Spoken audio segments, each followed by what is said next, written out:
dead before I said let's fight! No! That's impossible! By the way. BT dubs is BTW. I'm gonna bust you up! Help, I'm not coming down! Where am I?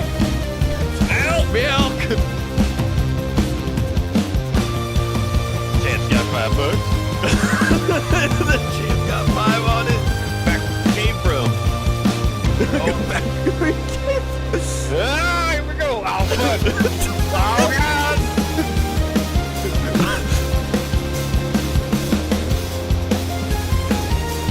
Go fast enough. Oh, I tried to go in jump low. Don't for me.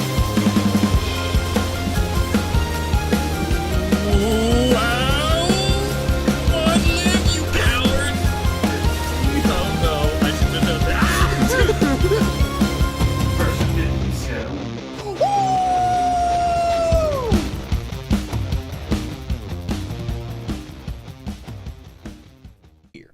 Hello, YouTube. Welcome. My name's Scum. I'm joined by my lovely co-host, as always, Mashy. Getting more stilted as we go. And this is the First to 50 podcast. We kind of just talk about video games, movies, and anime and stuff that we watch. It's more and more becoming a reason for us to do things every single week, so we have something to talk about. Yeah, it's motivating me to play more games or watch more things. Well, I mean, you have played more stuff than me this week, I think. Yeah. How long Maybe did less- you spend playing Black Desert? You know, maybe not quantity of hours, but maybe quantity of games. Oh. You know. Yeah, I guess we'll start off with our weekly recaps. I guess we'll start off with the new playthrough on my lovely channel, which is the Dark Pictures Anthology, The Man of Medan. So this is a game series that got started probably the early like 2020s or something. After Until Dawn took off and they started making kind of these standalone interactive horror games. I've only played one other one, which was Little Hope. That game was about like the Salem witch trials and like stuff surrounding that. So the whole game takes place is this guy with this little funny hat walks in and he's like, oh, you're going to make choices for these people on this story, and your choice is going to affect the outcome. It's got Bobby from the X-Men movies and like 4 other people that I don't know who they are. Oh my god, that is Bobby from the X-Men movies. Yeah, so they get like famous like actors to like, at least mocap. They don't. I don't think he's voice acting. I think they just like facial captured him. Like, can we pay for your likeness? Because the other one, Little Hope, had the guy who plays not Sentry, Adam Warlock in the Marvel movies. Oh yeah. I know He was actually in Little Hope, or his likeness was anyways. So this whole thing takes place where you're a group of people and they're out looking for a sunken ship with like gold on it, and then they get kidnapped and hijacked by some pirates, and they take them to the boat where it was like a military boat, and yeah, and people start seeing stuff like ghosts and stuff and start freaking out. You're running away from pirates and what you think are ghosts. It was kind of enjoyable. Did you beat it? Yeah, whole run. The entire playthrough in one run completely. Don't pay attention to the change of my shirt. Midway through the playthrough. It was, I hate to be this kind of guy. Look it up for me, Meshi, on how long to beat. How long does it take to beat Man of Medan? Let's see. 4.5 to 5 hours. The boy, the kid, the man, the myth, the legend, Scummerson himself beat this in like 3 and change. Ah. How many people did you And kill? no, well, technically one person, Ah. but that was at the very end. Everybody survived and got off the boat. So I'll just kind of like say what happened, right? Okay. So you get to the big haunted boat, and you get away from the pirates. You scurry away from these 3 pirates, and the pirates are slowly like dying and whatnot. Um, well, I found an oxygen rest. Apparently, this was like wartime, like mustard psychological gas that made you see things, and eventually you had like a heart attack. I was Um, gonna joke that there was a gas leak on the boat, but no, that's actually what happened. damn. and, and um, I actually saved one of the pirates from dying as he was freaking it out. I talked him down. I talked him off the cliff. Um, and I subdued him, and then I put a oxygen like diving mask thing, and it sucked all the mustardy gas out of him. And he was like, "Oh, thank God you saved my life." And I got them all off the boat. But what had happened was when our original boat got what do you call it when a pirate group overtakes a boat? What do you call that? Hijack? Yeah. Whenever our original boat got hijacked, I got Bobby from X-Men. I got him away, and I got him on a one of the spare boats or whatever, and he like jetted off to go for help. Like I got him to safety. I was like, yes, saved him. And I did the quick time events where he almost got shot or whatever, as they're like, kill him. And I did the quick time events. I was quick on my feet, and I saved him. I was like, yes, got him. So we got to the haunted boat, and I got everybody off the haunted boat. Well, Bobby came back with the Coast Guard. Oh no. And for some reason, he was back with the Coast Guard. And for some reason, there was nobody else from the Coast Guard on the boat. And he hopped onto the undead haunted boat filled with gas by himself and walked inside. And I think the gas got him. It was one of those jump scare endings at the end where you were like, oh no. But Oh. Bobby went back and got back on the boat for some reason. And I don't know why. So it was one of those like, I'm doing the right thing, and then later on it's like, ha ha ha, idiot. Yeah, so So, technically Bobby ate the dust at the end. But the problem was there's a lot of scenes that you might have seen in that thing where people are like in grave peril and whatnot. yeah. I think I played so flawlessly that most of my playthrough I didn't really have that many run-ins with literally much of anything. So the entire playthrough I was waiting for things to happen, and then everybody lived, and I was like, oh. Okay. See, this is why you would survive a horror movie. It's like, oh, I mysterious gas. I'm not gonna walk into that. I guess Roll so. I credits. called it out. I mean, I called it the Parmesan cheese dust or whatever whenever I was playing. I was like, I saw it on the floor. I know what's happening. There's a wonderful moment where I lost control of my character, which was pretty great. I couldn't move and I got trapped.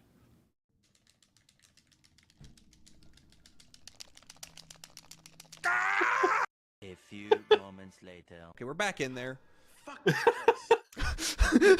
So I had some controller issues with the game that I tried to work out, and it didn't work well for me. But you should go watch my whole playthrough. I had a lot of fun. These games are kind of like horror games, but made for like the general broad audience. So they're kind of like I kind of get bored after a while if I play them for too long in like one session. Does that make sense? Yeah, yeah, yeah. You kind of get It's tired of listening to these characters, and you're just like, God who damn it, are just die. like they're like shells of actual human beings, but it's like enough for like Becky from Starbucks. Yeah, it's a bad horror movie, and you just you're interested, but you're not like fully dedicated to it. Yeah, I'm not invested in any of these characters at all, These but somehow I made them all live. So these games always seem to be like designed in a way that you have to be like a complete idiot to get these people killed. or you're doing it intentionally. Yeah, I mean, I got some people killed in the last one. What are you trying to call me? Yeah, but yeah, No, you're not wrong. This is the design philosophy of David Hokage of Heavy Rain Prestige, who said a game over screen is a failure of the game designer. Um, it's made for you to complete and really feel like, hey, I'm doing it. Like I'm saving these people, and it's like, I don't even yeah, like these people. exactly. But overall, it was pretty fun. It was pretty fun. And another game that I played this week was I finally started it. The playthrough that started my channel in the first place was Little Nightmares 1. I am now playing Little Nightmares 2 because I heard the third game is out or coming out. It's out. And I was like, I put this off for like 3 years. Yeah, you did. But so far it's been really fun. I've been dying to those buckets everywhere. I think I'm gonna do a death montage of this game to see how many deaths it actually takes me to complete it. Um, I feel as though I'm enjoying this one more than the first, but I hardly remember the first game. Um, I don't know. It's just been fun, and it's been a little horrific, if you'd say. And they do have the atmosphere kind of down in it. Like I remember that teacher that you encountered with like I Oh, wasn't expecting her neck to like stretch as far as it did. oh yeah, it went everywhere. But so far it's just been like kind of a fun platformy kind of whatever game. I don't know what you call these exactly, but so far so good. Look for my full playthrough on the channel. I'm sure I'm going to finish it. Um, it's I'm trying not to get spoiled. I won't remember any of this anyways. But yeah, would recommend. Um, having fun with it. And I think the last thing that I'll get into that I did by myself was, of course, I've been playing Black Desert. And I've been playing Wusa. She is a fun fan lady. Um, Is she new? no, Or no, no, no. oh. She's new to me. Ah. I'm getting away from my comfort and I'm trying out different characters to grind different spots. Because there's a lot of places where my striker or my main character, he's overpowered for. So it's kind of like you do half an ability and everything dies. Gotcha. So this kind of, it's more on pace for some of the early levels. And the main reason I wanted to bring up Black Desert was there's a strange thing happening with this game where there's some group content in the game that you can do. Not much. There's a few areas in the game that are quote unquote group grind zones. They have removed one and made it a single player grind spot. It's strange that they are seemingly removing content from the game. I don't know. It's just a weird thing. Like, why would you? What are the few like? There's like 3 areas that you can actually like group grind at, and they're like, no, we'll just make this a single player spot now. And it's kind of outdated anyways, but you can still grind it if you're like early game with your friend. But they're taking that out, and that bothers me. Instead of just adding another zone in that gigantic fucking map that they have. Exactly. And then and the new grind zones they have, most of it is like you're grinding in a circle, right? There's a patch, there's an area of land, and there's mobs and packs, and you kind of go pack to pack and kill stuff, and you just run in a circle, right? Yeah. They've started doing tower spots almost exclusively, where it's like, oh, stand right here in this one spot, hit one of the mobs, and mobs will spawn around this pillar in a stylish way. Oh, that's what you were doing that one night. Yeah, Okay. so that one night I was grinding, I was standing at that pillar. And there's mechanics to it, right? Where like there's sharpshooters, which like will chunk your health, so you have to go for them first. And then you pick up a little flames, and once you pick up 3 flames, that all give you like damage buffs. You get in a quote unquote AFK phase where it'll summon a big fox spirit, and she'll wipe the enemies like 10 times in a row, and you'll get like 10 rounds of free loot while you get to like take a minute to breathe, and then you do it all over again. But yeah, it's kind of uneventful, and it's just kind of like they're removing stuff for you to do with other people in the game, which is kind of sad because they've already like PvP is already at like an all-time low, and now they're taking away group content. It's like it's going the way of MMOs making single player online role play. You know? Yeah. So I hope they change that. I just wanted to talk about that because it's been like I want more excuses to actually like do stuff with people in my guild because I'm just playing this by myself. And I'm like, I want a reason to be like, hey, anybody want to do like this or something? But yeah. Anyways, I digress. A fan lady. What's she a fan of? Is it murder? Yes, and smoking. She has a pipe. She's very sassy. So what did we do this week together, Meshy? We did some 2x KO. What'd you think of it, Meshy? God, I've never been so stressed in my life. Were you stressed? I was hamming it up a bit. Yeah. But no. Like it's very much like I just want to make him proud. I just want to be able to do this once. Just one time. Just one time. And Clip it.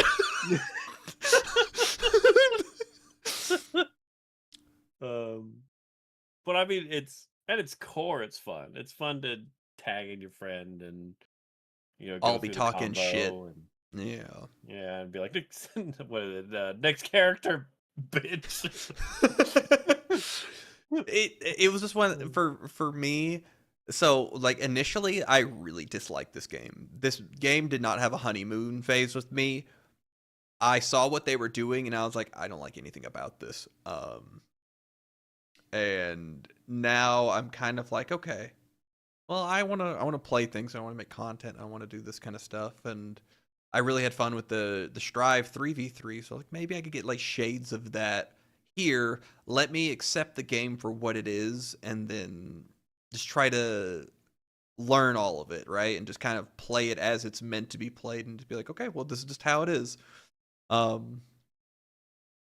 And I sat down and I had a moment where I was like, okay, let me craft a strategy around my character and Meshi's character, and let me try to get a game plan together that's going to result in us achieving a character death around 2 touches. And it was kind of fun getting to like craft that myself and then show it to you. And we pulled it off like once or twice over the course of like 3 hours. It felt good. It felt really good. I like my work, everything. Like I felt like a coach of like a t-ball team, but the kids are like paraplegic, and we pulled it off. And I was like, yes, we did it.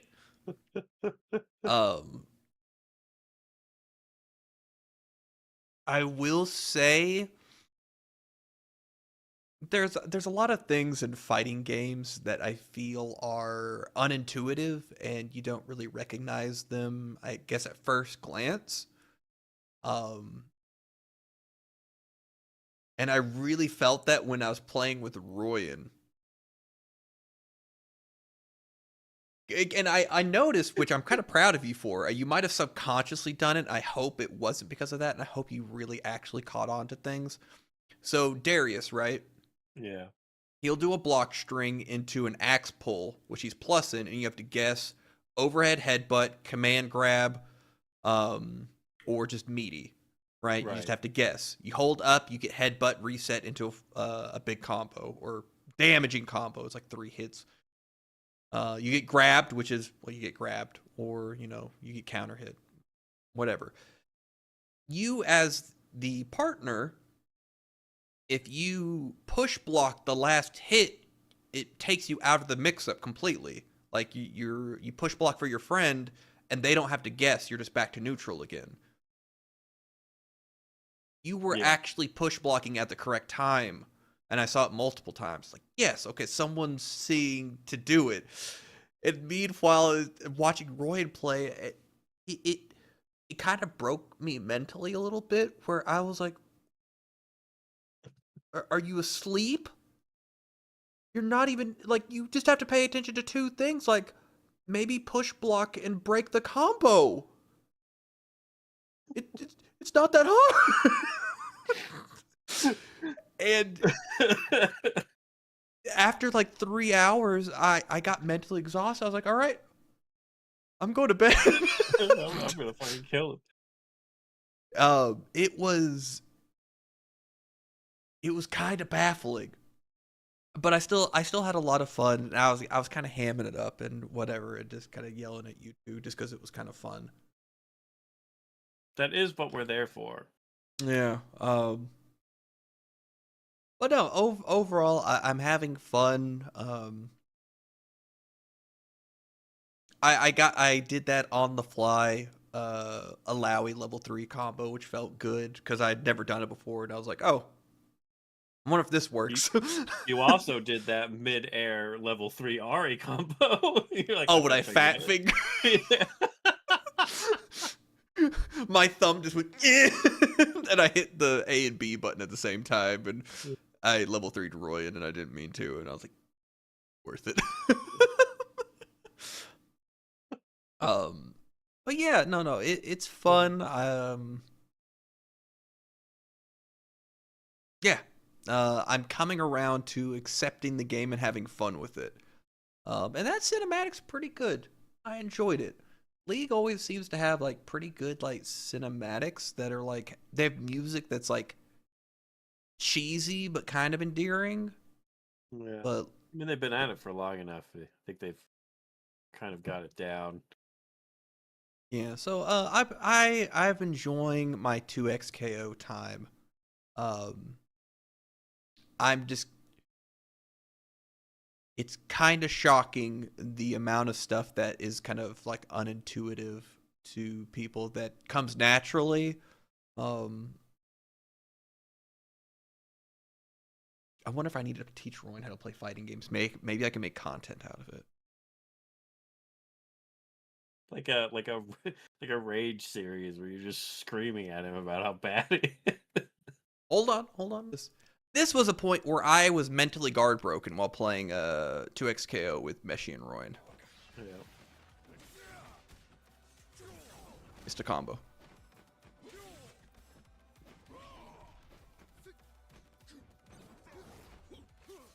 What the fuck are you doing?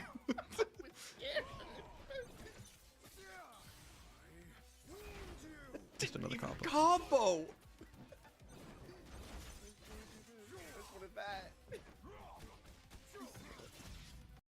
You know, it's just you try to set things up in a way, and I lived that moment. I still don't remember it being that bad. But no, watching it back, I'm like, God damn it. God damn it. so you know, it's one of these things where like whenever we play again, I'll get us in a rotation of like 3 games and rotate, and I think I will play with. I was looking out for y'all too much, and I'm like, I don't want to be mean and just beat up Meshi and Royan because I don't think that would feel good. But I think after that session, it might be good to like let the demon out a little bit to have someone like slightly competent on my side, and then bulldoze both of you, and then take one of you back, like pick you up off the ground. It's like I did it because I love you. You know, that's my thought process. Hey, whatever no. saves your ceiling fan from having to bear all that weight, it's fine. You know, it's a lot. The ceiling fan has to deal with the weight. The rope has to deal with my sharp jawline. You know, inanimate objects in my apartment are never safe. Okay, well, enough about 2xKO. Having fun will continue. I'll try to get good at it, I think. You played ARAM, Meshi. What is ARAM? So it's game mode in low. It's all random, all mid. They're coming out with a new version of it. I think it's coming out on the 27th or whatever.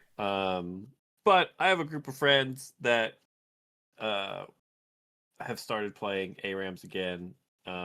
It's the only version of LoL that I really ever want to touch because I don't want to go to regular League of Legends Ranked. because Hmm. that's just toxic and unfun. But this mode is fun. You get a random character, you can swap those characters if you don't like it with somebody else's character. Hmm. You can get some really like, oh shit, this character sucks, or I don't know how to play it. Hmm. And it's just a good old like 20-minute, 10 to 20-minute, depending on like how god awful your choices were. Hmm. Beat them up, and you don't have to worry about like killing minions or pushing your lane correctly or jungling or any of that crap. It's just, here's the champions. Go have fun and beat each other up. Do It's you a think good it's a good time. way to? Do you think it's a good way to like learn the different champions, and what their skills do? It's a good way to learn if you're gonna like them. I Um, see. Mhm. but it's probably not a good way to learn that. Well, kind of, sort of. Yes, I would actually, because I just played a new guy that was like really fucking confusing, and I was like, okay. After about the 20 minutes, I was like, I may have lost this game, but I kind of get him a bit more. Yeah, So just in terms of their like their QS or yeah, QWE, there's their abilities and stuff. You can kind of start understanding. yeah, and it's a good Um, way to like try out champions that you may have never been like actually interested in, mhm. because like you either have to buy them or wait till they're free, and then maybe when you do that fucking game that you want to play, the people are like, don't pick that guy. We need X, Y, and Z. It's like, oh well, if I just random them here, they can't tell me I can't play them. So Yeah, that's the one thing that kind of even pushed me off further from playing League of Legends regularly. It's just the fact like, well, there's a ban list and stuff, so it's like, oh, well, they could literally just tell you, no, you can't play your character, and I'm like, but that's the one because I'm kind of a one trick pony. Like I learn a character and that's all I can do. yeah, I'm venturing out my old age. Like I learned like while learning to XKO, like I learned how to play Alawi. Um, and all that's me. Like I haven't watched any videos or anything based on like what people are actually doing with her. Everything that I've done, that's just been me sitting there kind of figuring it out. So maybe I Meshi, I've been halfway tempted to try to learn how to actually play League of Legends. ooh, And I don't know, with your blood pressure, I but it seems as though that's the type of energy that is like prevalent in this game. So let me take yeah, you through it. Uh I've been watching a lot of blue content. It's gotcha, kind of what I do while I'm playing BDO. And one night, because I'm in his guild, so I'm in the Discord, yeah, and he had an announcement like, "Oh, I'm playing on my friend's channel, and we're gonna play duos and ranked in League of Legends." I was like, "Oh yeah, he played this fucking thing." Um, so I popped it open. I was just watching them play. It is entertaining enough, just because it's two friends talking about people being idiots and stuff, and on their team, and yeah. whatnot. And then I shit you not, Meshi. 3 games in a row they played. Someone from the game found them through the TTV fucking name of his friend because he's playing an alt account because he's in master rank or whatever, some high rank, but he can't play blue because blue's like in like gold. Yeah, yeah, yeah. So he made a different account so he could play with him. And he plays characters like alts. He doesn't play like his main. He's like a Morgana main, I think. Is that her name? Yeah, yeah, yeah. The goth Apparently lady. she's good and kind of brain dead, but like really effective at doing something. I don't know. I don't know anything about League. Every single game, a person would come in from that game and start arguing about decisions made. And like to a toxic degree, like I had like Meshi, there was 30 people in Twitch like in that stream. Okay. You know, it's not like it was like thousands of people or hundreds of people in there, and people are just like, no, it's like they picked out the one, like the 30 viewer thing. They found it and they started arguing about like, no, my girlfriend couldn't come out of mid to help you fight in this situation because whatever. I'm actually a challenger. Actually, I'm not just a gold player. Okay, like this weird like So people on argumentative. his team would be arguing with him. Yes, it wasn't even the Okay. opposing team. It was What's people the on. It was wild. Just like no. My girlfriend wasn't gonna be able to make it in time, so there's no point in me leaving my lane to help you with your encounter while you're fighting 3 people in your lane. That's like, and I was like, wow, that's one weirdo from the internet. Like, Uh-huh. whatever. And then it's like, no, the next game it happened again, and it's someone else. And then the next game, this weird level of like internet toxicity that I hadn't experienced probably ever was just happening over and over again in front of me. I was like, wow, these people really cared and they like suck. They're like in gold. Yeah. I mean, even in ARAM is not as Uh-huh. bad, but it's still kind of to that level. I had like a character that Mhm. or a player who would just type out everything into chat and just be like, "This is what we're doing." Always go on him. Oh my god, I'm lagging. Da, da, da, like literally like he was a commander and some fucking giving army orders. Just list after Holy list after list of what we should do next. And I'm sitting there like, this is an ARAM. Like, calm the fuck down. We're gonna go down this lane. The only lane you can go down. We're gonna punch somebody in the face. We're probably gonna die, but we're gonna have fun. I don't need orders at my side. Bro, imagine typing all that shit out. It's like, bro, get your hand on the keyboard and start clicking and pressing buttons. You don't need to be typing. Like, holy shit. But no, I mean, shit talking is shit talking, but it's usually just like, oh, we lost because you had that character on your team, and it's like, yeah, random. Yeah. But get over it. It'd be one thing if it was like shit talking and just being like whatever, but it was this weird like justification thing and then lie, like trying to like lie about rank to be like, no, my opinion is correct because actually this is an alt account of mine and I'm actually challenger ranked, so you can't know. It's like, and it happened like twice with different people. I was like, what the fuck is happening? Like, Yeah, that's just the the local community. cesspool that is League of Legends, what just me peeking in through like the window, I was like, oh, what's going on over there? I was like, oh, ew. But I'm like mildly intrigued to like, because I never learned to play because I think I was in tour like buses at the time, or vans, I should say, going around the country playing music and yelling my head off. I don't think I was on the internet. Yeah. So I missed out on this whole era of this game being a thing. I don't know. That's very interesting to hear that you've gotten back into playing ARAMs with people, and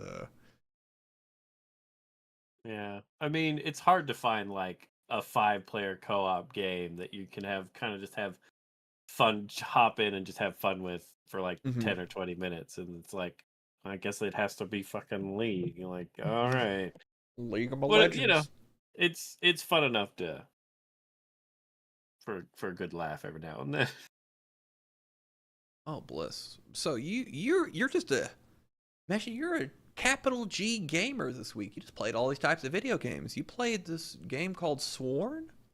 Yeah, so this is a co-op version of well, I'm not gonna call it a blatant ripoff of Hades, but it is very, very heavily inspired from it. Stylized asymmetric view. Yeah, like from the gods that give you buffs to the doors to like the different Mm, skills and stuff. It's very heavily, heavily inspired from the success that Hades had. You mean to Um, tell me that the devs of Sworn might have looked over at Hades' homework for inspiration to finish yeah, their own homework?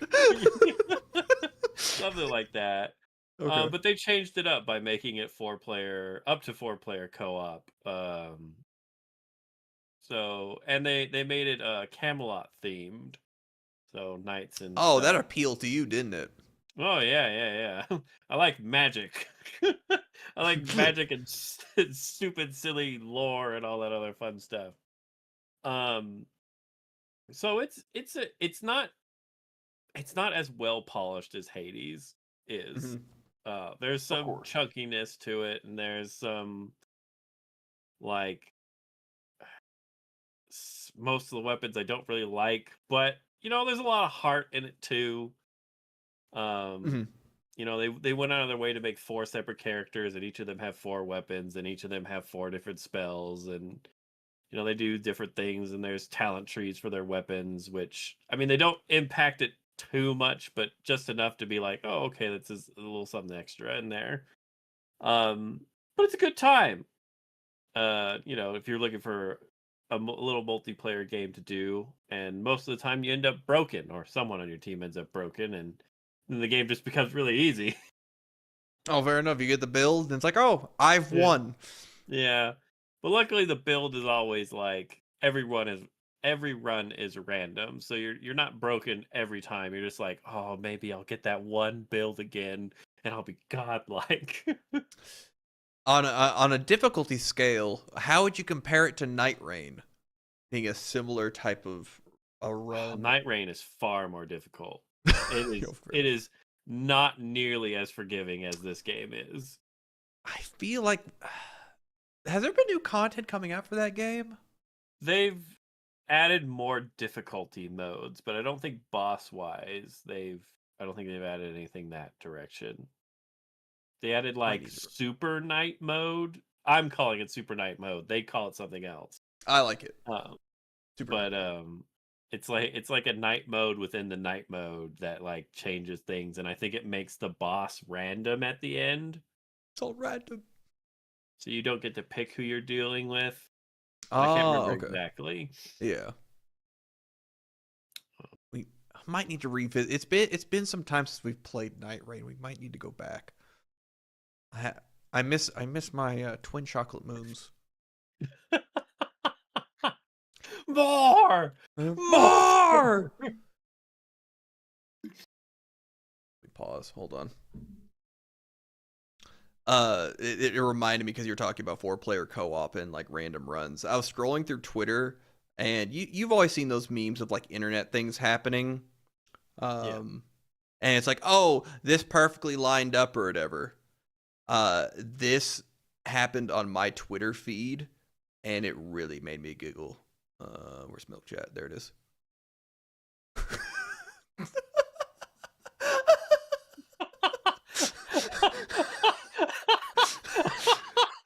you know, and you can't write that. That was just my life at that instant. I was like, wait, the meme happens.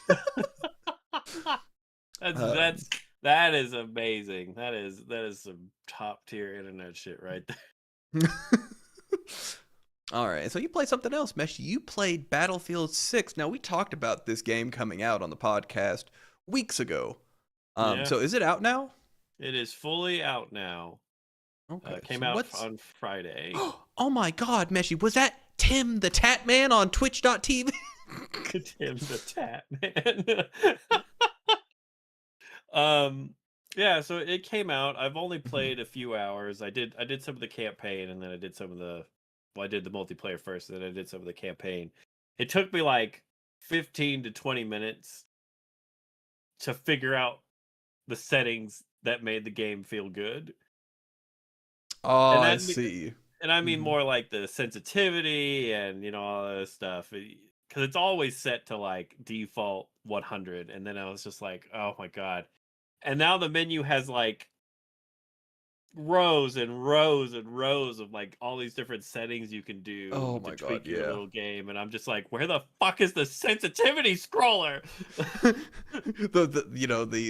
The thing that I'm gonna be interacting with the most, not the fifth layer of like shading and filter and fucking screen shake bullshit. Just Yeah. where's the interactive gameplay controls? it Yeah. it has so many settings that it would benefit greatly from a search bar. Um, but I finally figured all that out, and then it started feeling good because when I first started playing it, like I was like, why do I feel like I'm a brick shit house? Like just Mhm. moving is a struggle. And then I found out that my sensitivity was at like defaulting 10, and I was like, no wonder I can't move.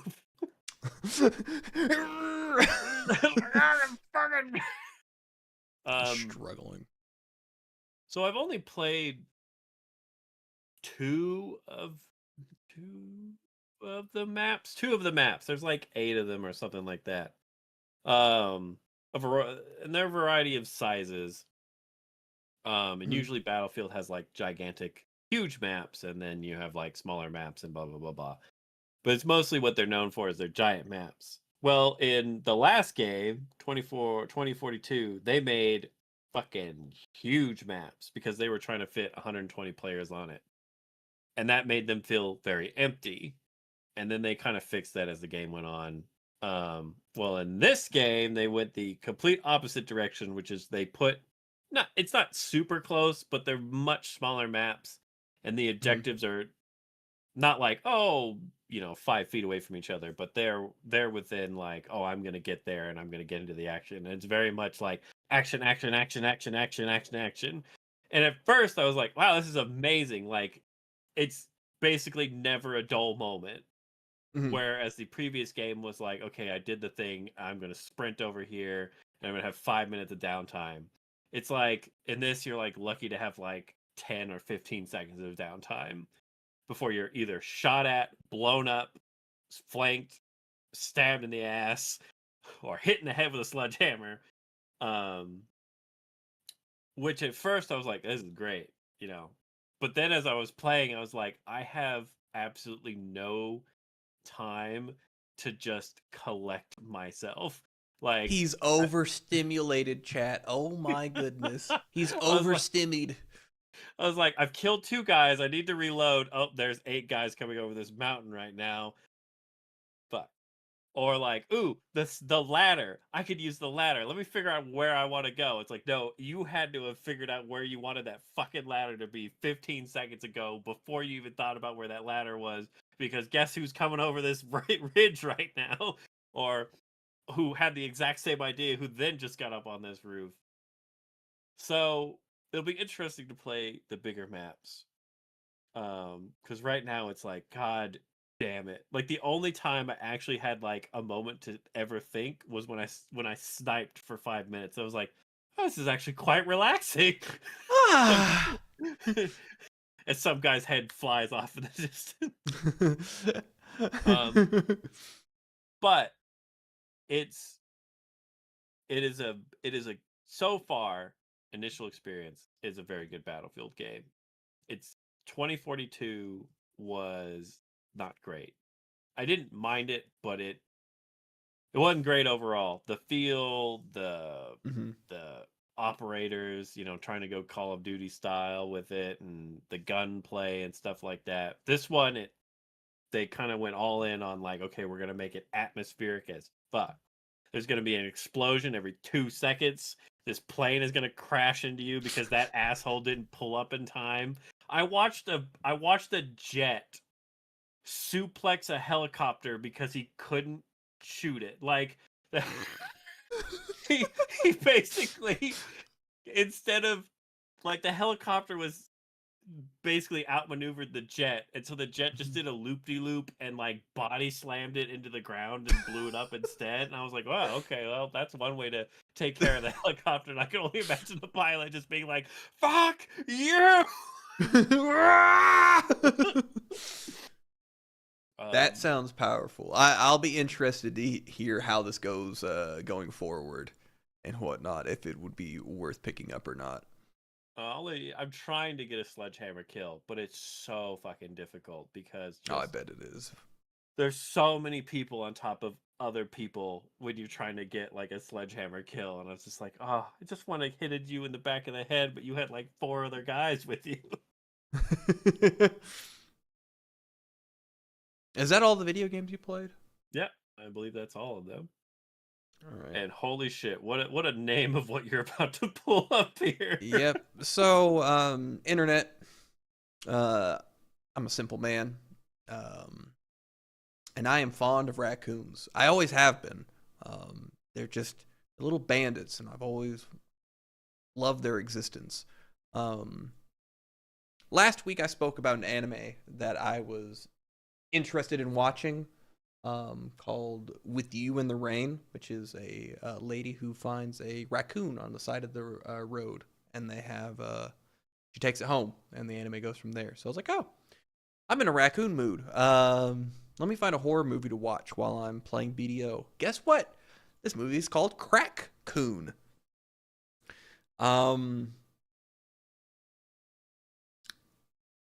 Raccoons can't save everything, Meshi. Okay. And it's because there's not enough raccoon in it. So essentially, this is Aw. based off of it's really terrible acting, and there's a new type of crack, which is causing people to go homicidal, filled with terrible, terrible, terrible acting. I can't even hear the audio, and I can fucking tell how bad this acting is. And the problem is it lingers. But so you have this little raccoon, and he gets into the new type of crack, Okay. and he starts killing people.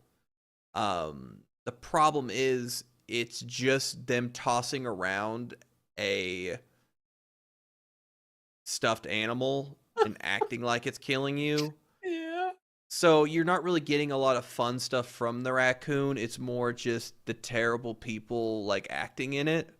And then you have moments where the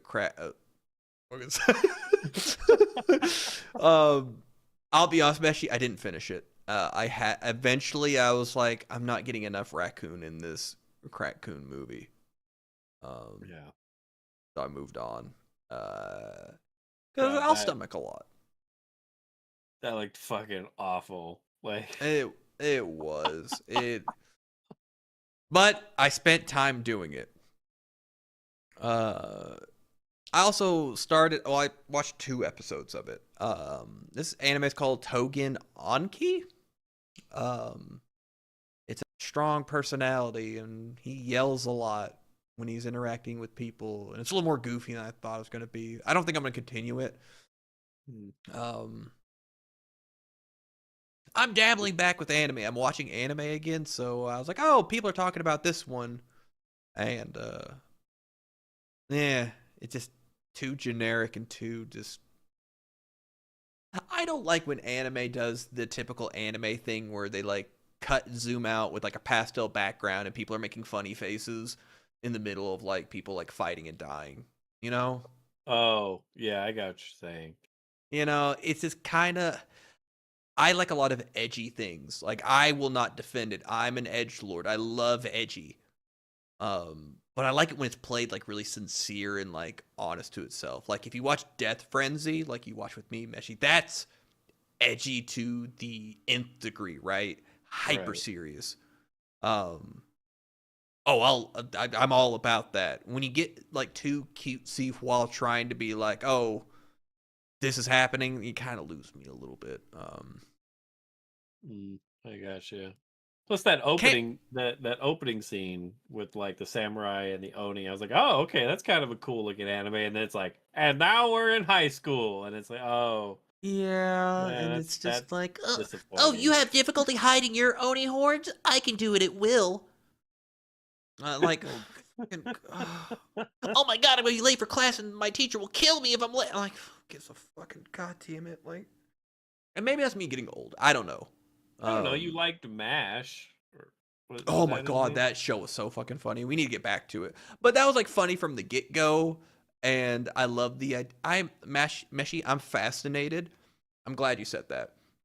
I am fascinated with characters who interact with the world where there's a bunch of bullshit, but they're like, I don't have any bullshit. I literally have just strength or, just like physical ability, and I'm interacting with things that are supernatural. Yeah. So that's why, like, deep in my heart, I love Toji so much from JJK.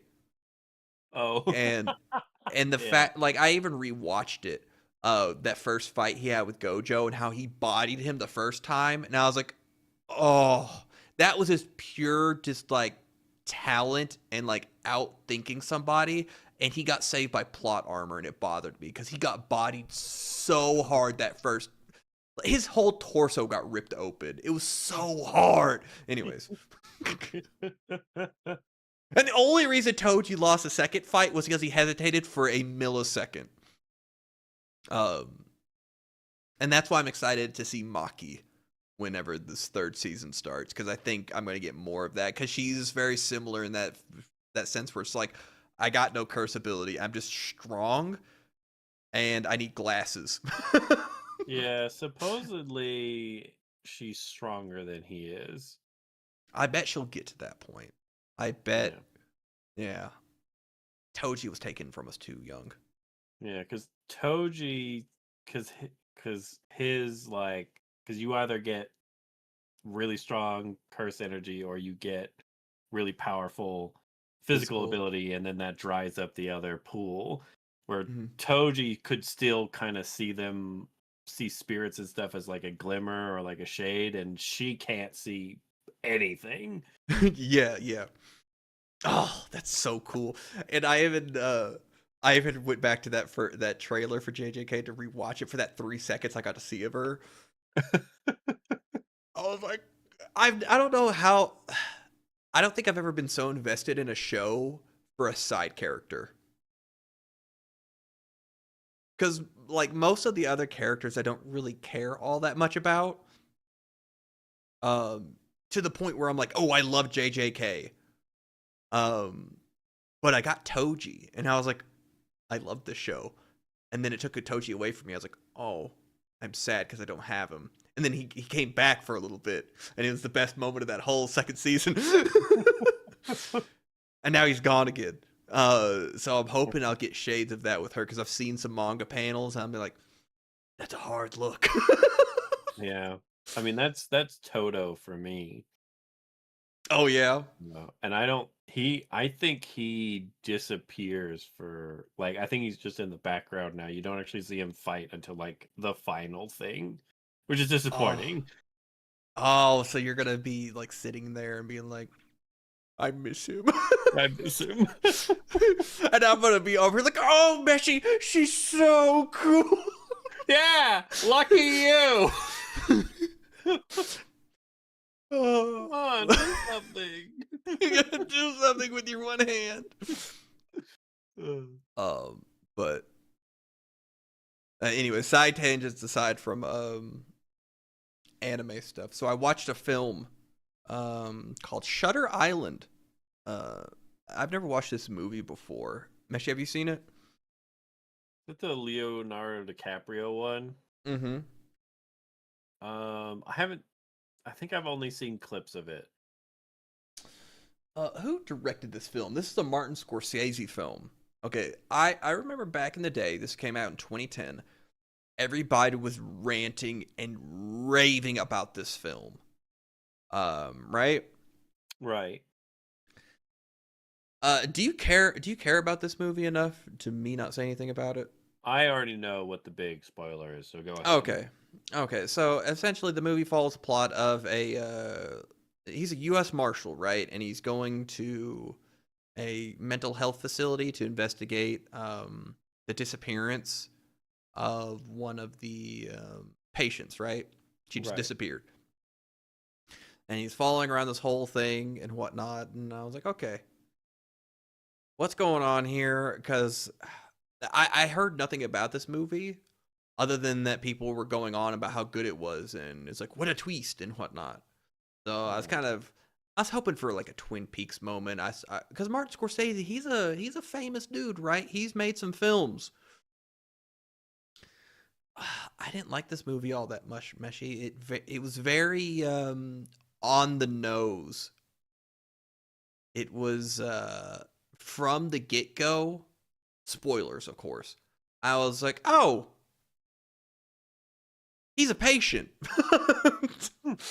Like from like a couple minutes in, and I was like, kind of disappointing. Like, and then you're kind of seeing the thing like it unfurl, and I'm like, that's kind of over the like, fucking whatever. And it kind of sucks when you're like watching a thing and you're kind of like calling things out as it's happening. Um, you're like, oh yeah, of course, and it's like, I thought that 30 minutes ago. And it's like, that's why he's having issues thinking about his dead wife. And it's like, oh, it's because it's him, right? So it all comes down to like, oh, he's actually been in this insane asylum since his wife drowned their children. And the entire movie was an elaborate what did he call it? They let him play out his fantasy, so they got one of the doctor guys to be like his companion, which is like the guy you see next to him the entire time throughout the film. Yeah. I don't know. Was It it felt too on the nose for me. too on the nose? Yeah. Like it wasn't subtle at all. Yeah, because like, have you ever watched American Psycho with Christian Bale? Yeah. So even in that movie, the turning point was, I believe, for the moment for me, because I didn't know anything about it, the moment where he has a gun and he shoots the cop car and the cop car explodes, right? Right. I'm like, oh, none of this is real, right? Because I'm kind of going through the film and just kind of watching this guy do all this stuff, and you're kind of, for me at least, I was just there for it because there was nothing leading me to believe anything other than that. And then that moment, I'm like, oh, huh. That moment happened a few minutes into the movie for me. I was like, oh, okay. Damn. So I think this is a better as a blind watch 15 years ago when this movie came out. What was the moment? Do you remember? I believe it's because he keeps close. It's so they get to the island, right, to investigate. Right. And the whole thing, they're talking about how this lady, she the missing woman killed her kids and her husband, and she is living out a fantasy where they're not dead, and that they're just at school, and everybody else surrounding her is part of the neighborhood. And he's explaining all this stuff about trauma and stuff, and then it cuts to them. It's like, oh, you gentlemen must be tired. Why don't y'all, we'll show you to your bunks, and we'll continue the investigation in the morning. He lays down and has a dream about his wife and losing her. It's a pretty beautiful scene, but it's very on the nose in terms of like, oh, you're dead now. I miss you, and I can't hardly go on. Blah, blah, blah, blah, blah. Watching her fade to ash. And I was like, wait, does that whole story just him but in reverse? Is it just literally like, oh, does he no longer have his wife and kids? And it's just like at the very jump, and it kind of delved more into his trauma and stuff, and I was like, oh, well, there it is. Like, Gotcha. yeah, it just slightly disappointed because I like Scorsese. I think he's a cool fellow. What else is Scorsese? What are the Martin Scorsese films? Let's see. Taxi Driver. Literally a movie to a generation. Have you ever seen Taxi Driver? I have not. Oh my god, we're gonna need to watch Taxi Driver. He did The Departed, Goodfellas, Wolf on Wall Street. He's made some films. I have watched The Departed. Yeah, he's made some good movies. Oh, 2004's A Shark Tale, Martin Scorsese classic. Everyone remembers that. I didn't realize how much this guy had worked with Leonardo DiCaprio in the past. Interesting. But yeah, so gets the old flush and 2 thumbs down from Scum. Speaking of another film that I watched Actually, it was a couple nights ago, and Royan was here. We watched The Lazarus Effect. Meshi, have you ever seen The Lazarus Effect? That sounds so familiar. The It's a zombie movie? PG-13 horror movie about scientists, and they're trying to they're doing research in order to help sustain life while surgeons finish their operations, to try to keep people alive for longer so that operations can be completed and save more lives, right? To stimulate tissue and the human body to keep going. So eventually they try it on a dog, and the dog comes back from the dead. It's a PG-13 horror movie from like early 2010s, I think. It's got this lady from House. That's all I recognize her from.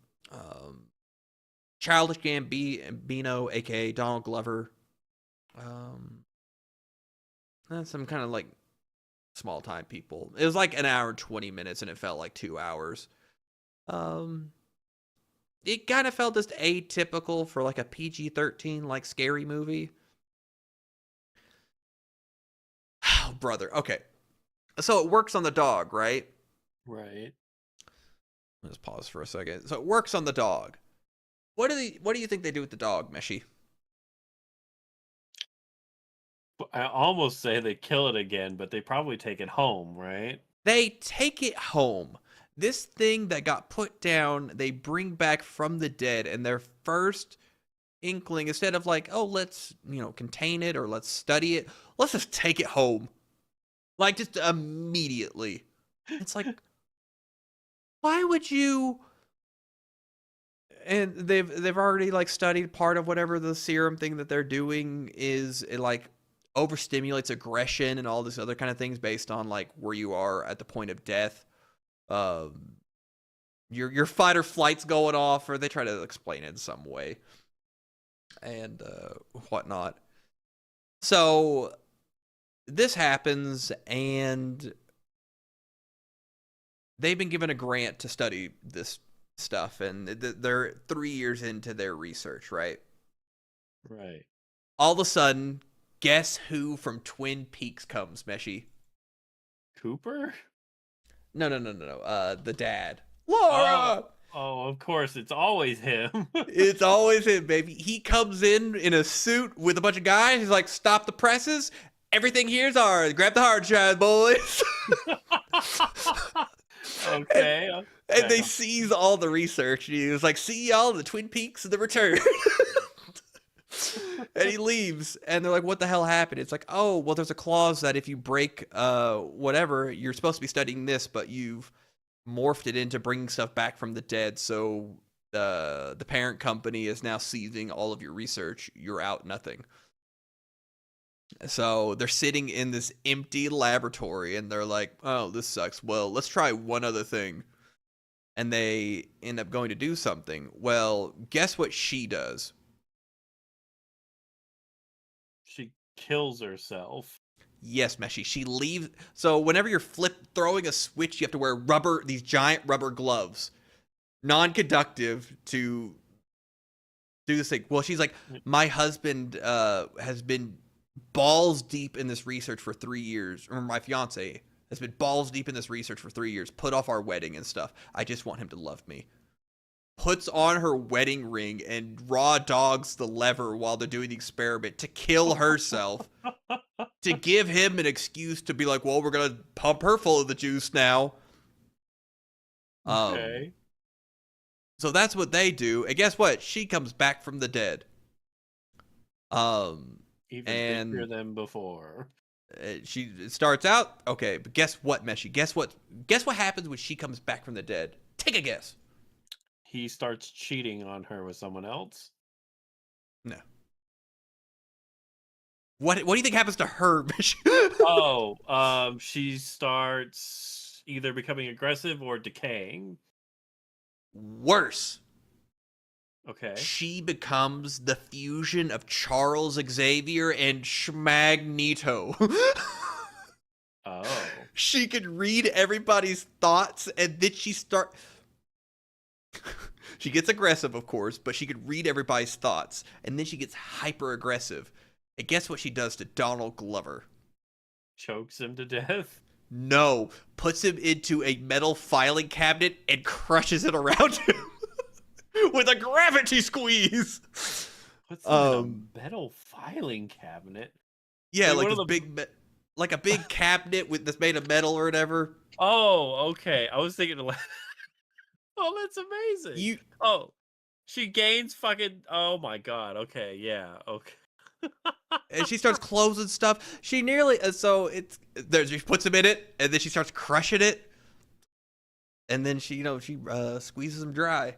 I mean, that was probably the most entertaining thing about the movie was like, oh my god, she's just Magneto and Charles. And then there's a stoner with an e-pen that he's like, stuff, the phones are out now. This isn't right. Something's not right with her. And then she shoves the e-pen with her telekinesis down his throat and nearly chokes him. No, she does. It kills him and they don't get it out until he's already dead. It wasn't great. It ended up being like, it also leaned into like mortal sin, and she like went to hell, and she's like, oh, I've been down there for years, even though I was only dead for like a couple minutes here. Even with all I've good, and her hell was like a childhood trauma experience of like an apartment building burning down, and she couldn't open the door to save her like family or whatever. She feels bad about it or something. And then through the power of goodness and understanding, she comes out of it, but doesn't, and then kills the main girl at the end. Whatever. It wasn't great. Okay. I'm sorry. I'm getting through the bad stuff. Okay. I also watched Wes Craven's They. Meshi, have you watched They? No, I have not. Okay. This movie I watched as a kid, back in 2002, 23 years ago. Woof. Why did you give it a number? To show that I can do math in my head. So this whole movie is based around like, oh, the scary things in the shadows, and there actually being things there, right? So this whole scene right here is this opening segment of this kid hiding underneath the covers and getting dragged away by these things. Anyways, it follows around this long-necked lady. She goes to a diner to see a childhood friend, and he's like, I haven't slept in whatever. They're in the shadows. And then he blows his brains out in the middle of this diner because he can't take it anymore. Okay. And so it's like, oh, do you remember when we were kids and blah, blah, blah, blah, blah happening? Blah, blah, blah, blah, blah. And it's like, oh, yeah, when we were kids, things in the shadows, blah, blah, blah, blah, blah. As a child, this movie was like really dead serious. And I was like, oh my God, these things in the shadows and blah, blah, blah. Going back to it as like an adult, it's like a teeny bopper, like badly acted CW show. Are the things in the shadow at least still cool, or is it Kind of. They're just kind of like small, gangly people. Like there's a cool, not even cool. It's not even cool nowadays. Like you get pulled into the shadow realm, and there's like a jelly, like whatever cavern thing, and you're seeing it here. It just ended up kind of being like, man, the acting was so bad that it was kind of like, oh, whatever. And it's just about these people trying to stay away from the shadows and stay awake. and like why is it after them? Is it because they can see them, or It's like fear or something, and they feed off of it, and they need it or something. oh, so they're like the inspiration for the boogeyman and stuff like that. Yeah, essentially. So it's just like, it was fine. I just remember as a kid being like, oh my God, that thing was like super scary and like whatever, but I was also a kid. And going back to it now is kind of like, oh my goodness, you people don't deserve to be on a soap opera. It's very woof. Yeah, I gotcha. Anyways, so we went from Crack-Coon, which is probably a terrible rendition. Have I talked to you about With You in the Rain yet? No, not yet. Okay, so I talked to you about the preview, and I was like, oh my God, this might be the anime for me. Right. Half joking because it's like it's a raccoon. I'm probably gonna love it. Um, Meshi, this story hit so close to home it hurt. Oh no. Uh, so this anime is about this woman. She's walking home, and there's a raccoon on the side of the road, and it's in the middle of the rain. And he has a little thing. Please take me home. And she's like, "Why are you out here? How are you talking and whatnot?" So she's a writer, and this show delves into the life of a woman who tends to find people exhausting, doesn't have much energy for it, and would rather be to herself. Um, Okay. it delves into the the nuances of navigating around life with people who care about you, but you don't have the energy for them. But having someone with you who just understands who you are and accepts you is comforting in those small moments.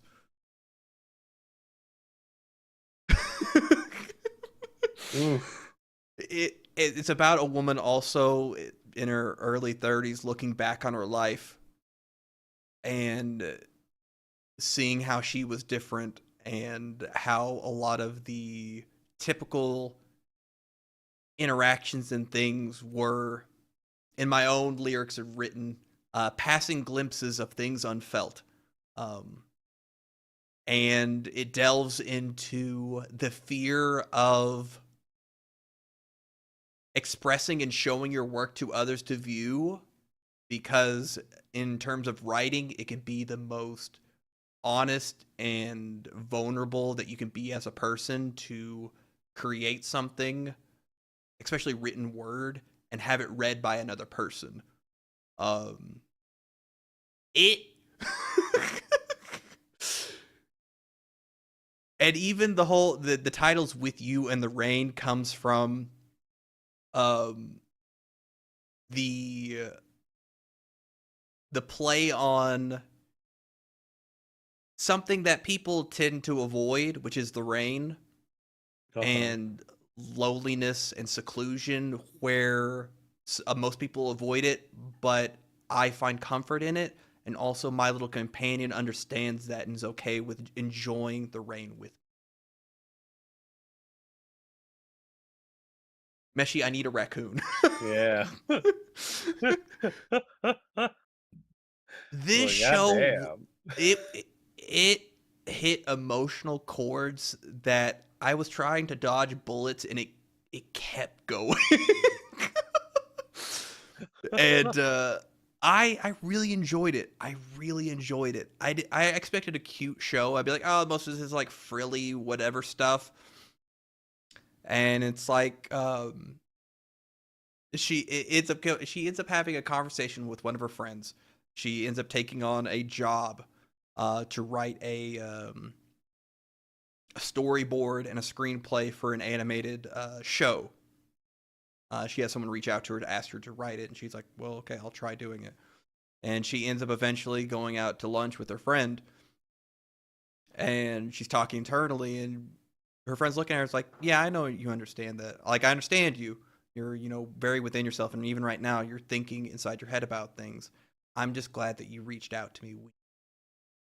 That's what makes me happy, is that you reached out when you. And it's like, holy shit.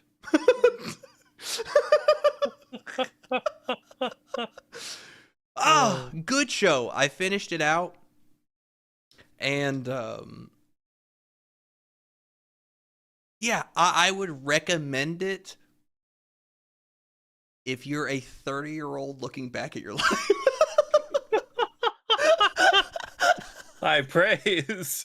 High praise, high praise. A slice of life that actually got me. Um, I There's only 12 episodes. Um, I don't think there's gonna be more. Um, but what I really enjoyed, and then I won't spoil in case anybody sees this and goes to watch this show. You end up finding why she's walking and finds the raccoon in the first place, and it's pretty nice way to end off the show. But after we've gotten off of that emotional roller coaster, Meshi, we watched Skyfall. My emotional roller coaster. Did you feel things when you first watched this movie? Oh my God, Judi Dench, why? No, go.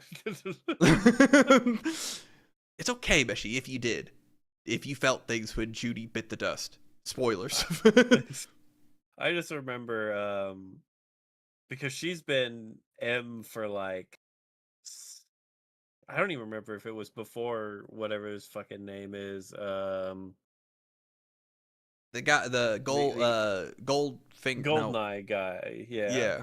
I can't Pierce remember his Brosnan. fucking name. Pierce Brosnan, thank you. I don't remember if she's been M since him. I know she was M for him. I don't know if she's been basically James Bond. She's always been there in my lifetime of watching James Bond. So it was like, oh shit, they just fucking killed Judi Dench. I knew she was old, but wow. Like I played 007 N64 games with fucking Judi Dench in them. It was weird to And watch they her took her die from the me. first time.